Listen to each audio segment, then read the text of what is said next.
My name is Ramakrishna అండి. నేను హైదరాబాద్ నుంచి వచ్చాను. జస్ట్ ఇక్కడ లోపలికి వస్తుంటే చూసి డైరెక్ట్ లోపలికి వచ్చేసానండి. దానివల్ల మనసు కొంచెం ప్రశాంతంగా అనిపించింది అన్నమాట. ఆ తర్వాత మేడం లోపలికి తీసుకొచ్చేసి ఇక్కడ ఉండే వాళ్ళ 500 మెంబర్స్ మెంటల్లీ రిజల్ట్ కదా, మెంటల్ రిజల్ట్ వాళ్ళు చూసినప్పుడు చాలా బాధ అనిపించింది. కాకపోతే వాళ్ళు చేసే సేవ, ఉచిత సేవ, మెడిసిన్స్ అవి చూసి జర అప్రిషియేటివ్ అయిపోయిందండి. కాబట్టి మానవతా దృక్పథంతో చాలా మంచిగా అనిపించింది. బేసిక్లీగా ఏంటంటే మన వంతు సాయం చేయడానికి మనం కూడా తోడ్పడి అందిస్తే బాగుంటుందని నా ఉద్దేశం.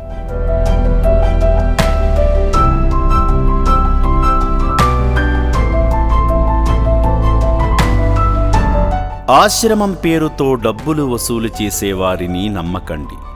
చౌటుప్పల్లోని అమ్మా నాన్న అనాథాశ్రమం పేరుని స్వార్థం కోసం ఉపయోగించి చందాలు, విరాళాలు వసూలు చేసేవారి పట్ల జాగ్రత్తగా ఉండండి.